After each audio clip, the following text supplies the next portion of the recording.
we prepare to read from the Holy Scriptures and learn from the sacred lessons contained therein, may our hearts and minds be opened.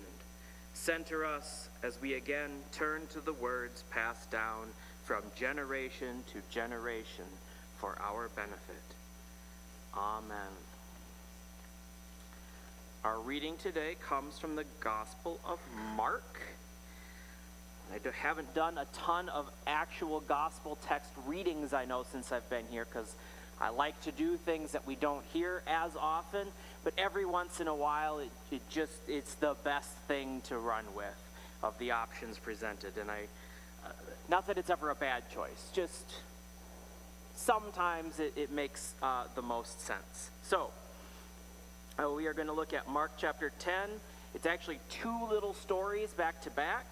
I know typically these two stories aren't put together, but I want to make the argument that they are actually fit together in this way for a specific reason. So, we will start with the requests of James and John in verse 35.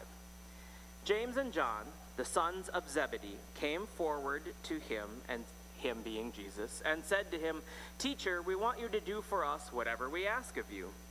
And he said to them, "What is it you want me to do for you?" And they said to him, "Grant us to sit, one at your right hand and one at your left in your glory." But Jesus said to them, "You do not know what you are asking. Are you able to drink the cup that I drink, or be baptized with the baptism that I am baptized with?" They replied, "We are able." Then Jesus said to them, "The cup that I drink, you will drink, and with the baptism with which I am baptized, you will be baptized. But to sit at my right hand or at my left is not mine to grant, but it is for those for whom it has been prepared."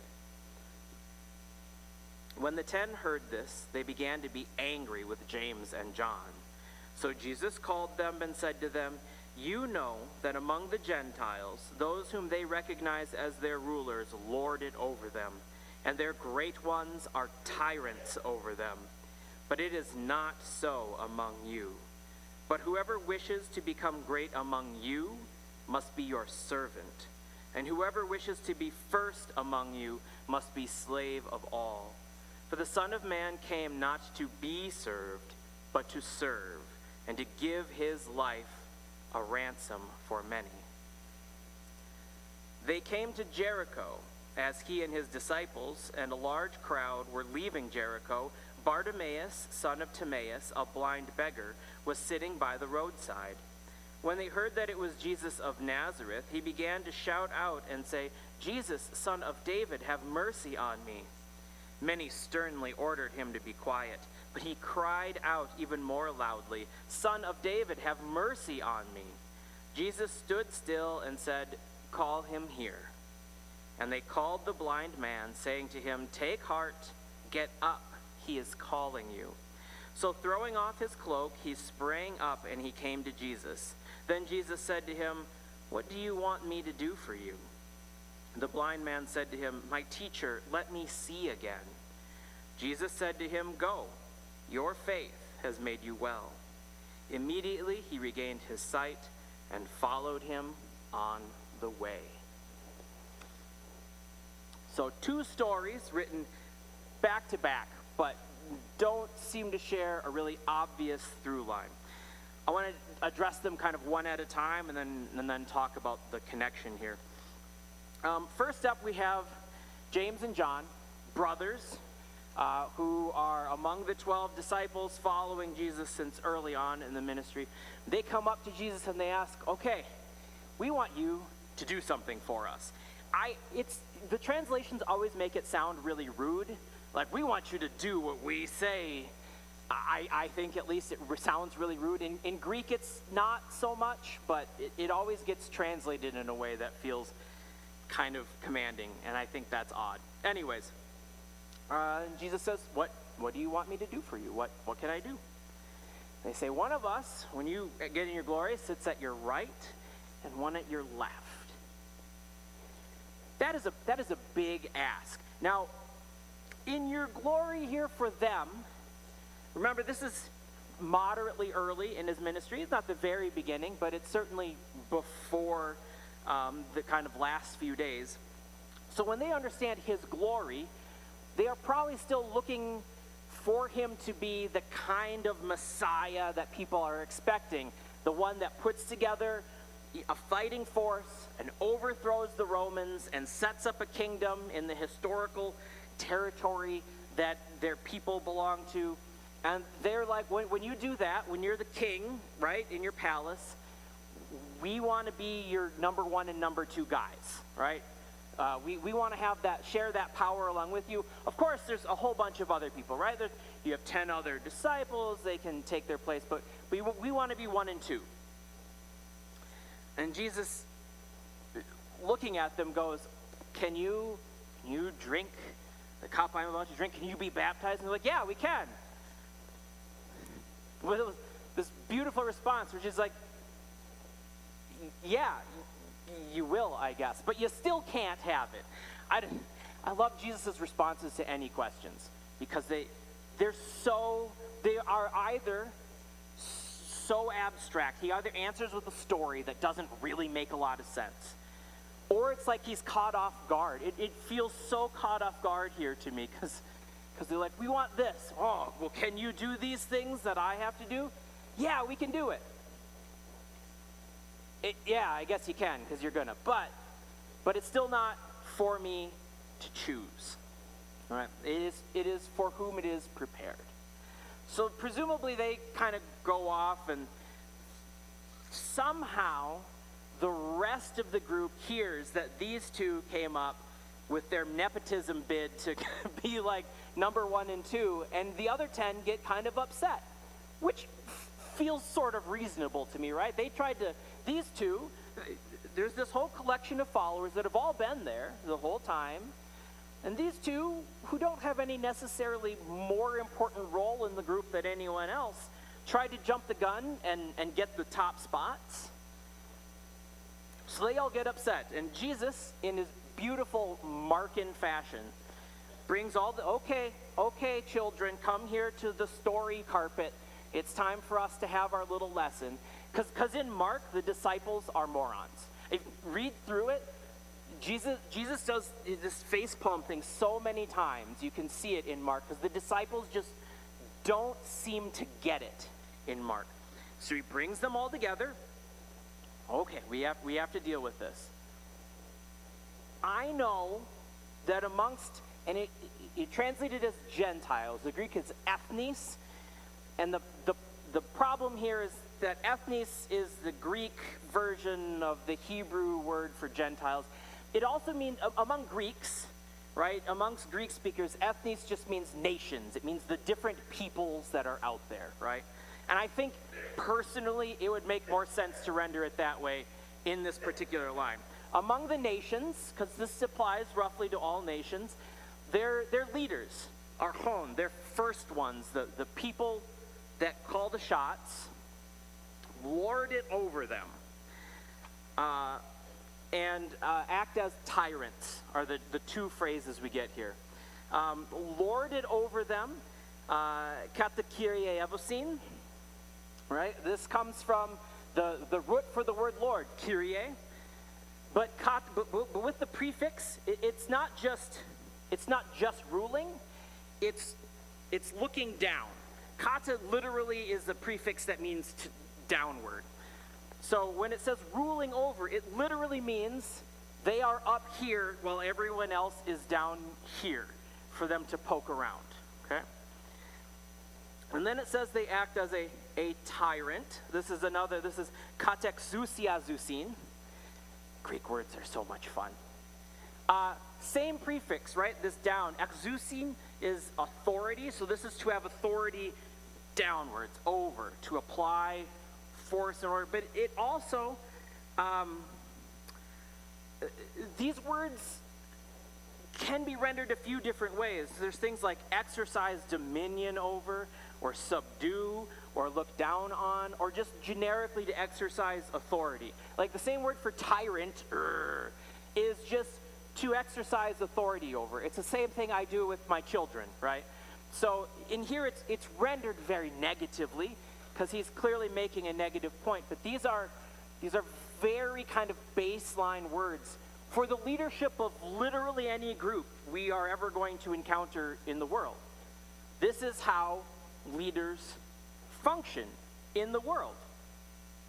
So he says to the 12 who are sitting there, you know, among the nations, their leaders lord their authority over them and act as tyrants and act as people in power. And everyone's like, yeah?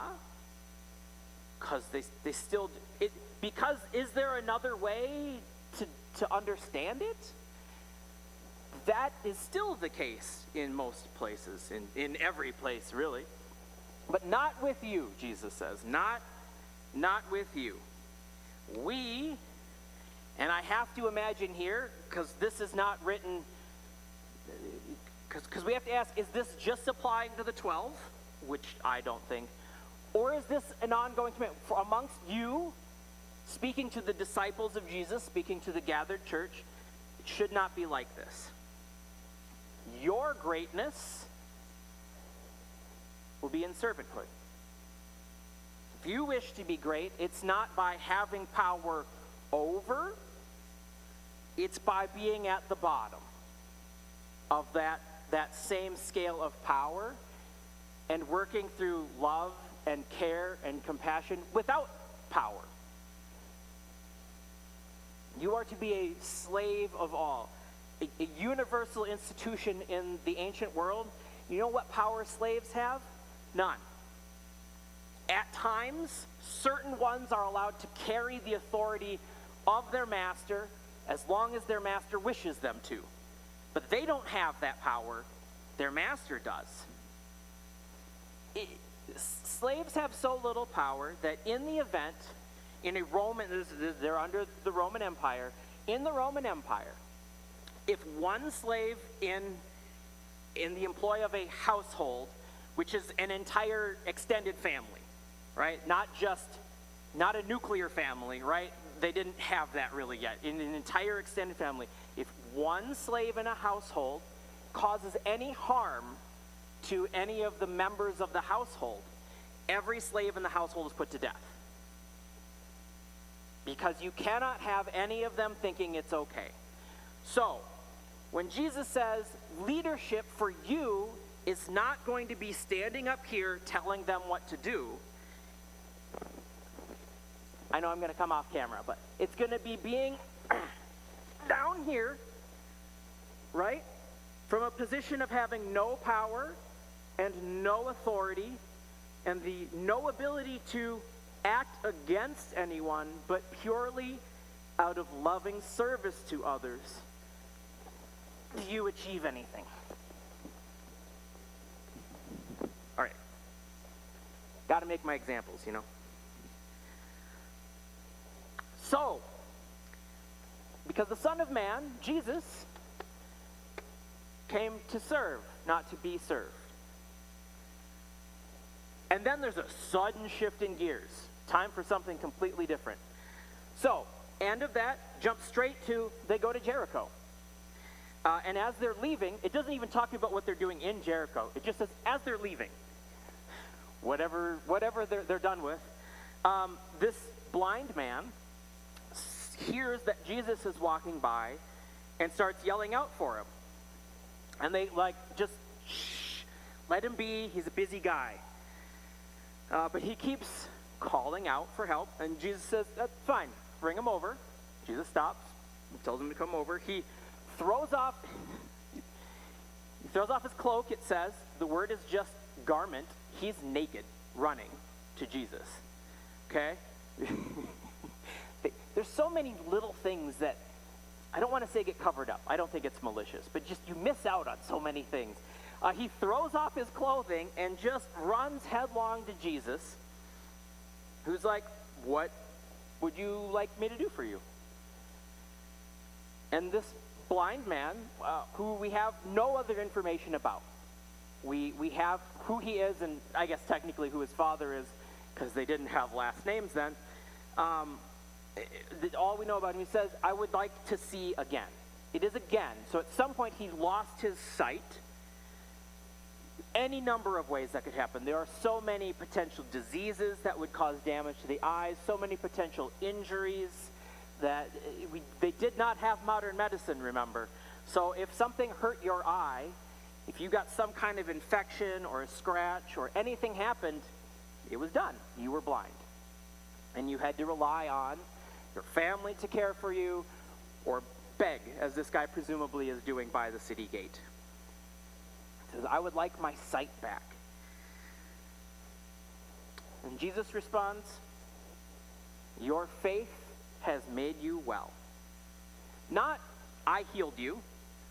Not me acting upon you has healed you, but your faith has made you well. Which is beautiful for a couple of reasons. I think it's also interesting, made you well is a very intentional choice of translation here. Very intentional, because the word sozo means saved. This is the word that everywhere else is saved or salvation. Your faith has saved you. Because in Greek, that doesn't mean something ethereal that happens after you die. In here, salvation rarely, if ever, means something ethereal after you die. It means wholeness, right? It means a certain quality of life. Your faith has saved you. And then, it says this no longer blind man follows Jesus on the way, which is the name of the early church. They did not call themselves Christians. They called themselves followers of the way, or just the way. He joins the group.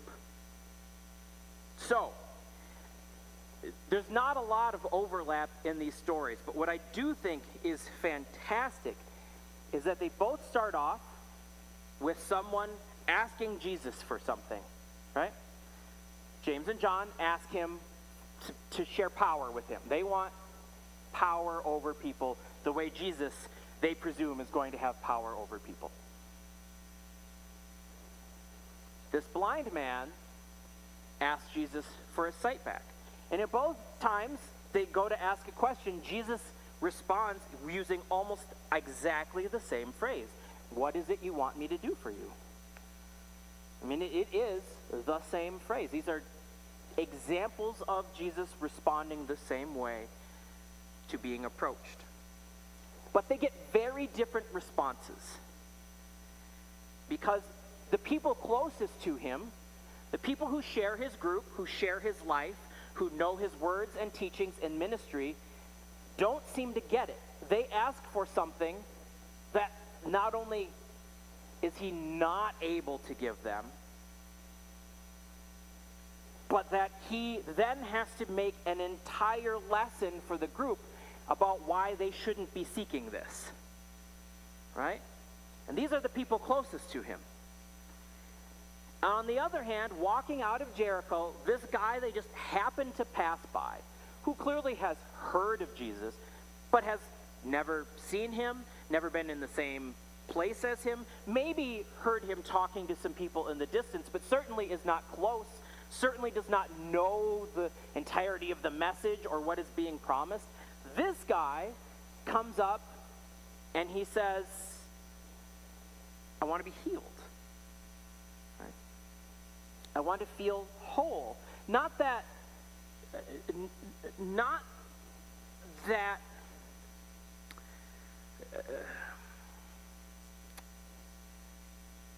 he wants to just have a quality of life back that he previously had and has no longer been able to exist in. He wants to be saved.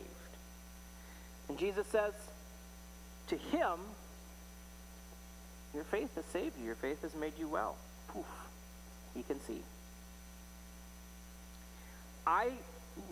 Mark is especially good at this. The people closest to Jesus in Mark and in a few other places, the people closest to him seem to have no clue what he's about.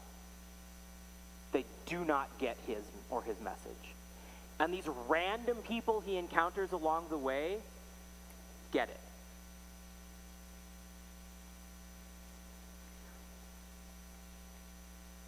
Jesus' message here is that neither he who came to serve nor his followers are looking for power over. It's not about what I can do to all of you. We are not supposed to be seeking that over each other here or outside. The church is not supposed to have that kind of power over, against. Instead, because even Jesus didn't act with that kind of power, he redefines terms, right? Jesus is a king who doesn't rule like any king. He redefines kingship as being something totally without power. Jesus rules as a king without any ability to any threat of violence, without any threat of deprivation, because all Jesus can do, all he does, all he seeks, and all he tells his disciples to do is to heal and save and bring health and well-being and wholeness to people's lives. We as a people desperately need to come to terms with that. Not just now, forever. The church has a long history of ignoring that. A very long history. You do not need me to tell you the history of the church trying to impose itself on others. So, what should we be asking for? What should we be looking for? Wholeness of life for us and for others. A quality of life not built on wealth or power, but care and consideration for others. When we want to be the best we can be, when we want to accomplish something, when we are looking for leadership or looking to be leaders, we cannot look to the leaders of the world. We have to look to Jesus and his teachings that say we lead by being servants, by making the world a better place for others, not violently, not by deprivation, not by force, but by loving kindness. That is the way that Jesus invites us onto. Let us follow in the way. Amen.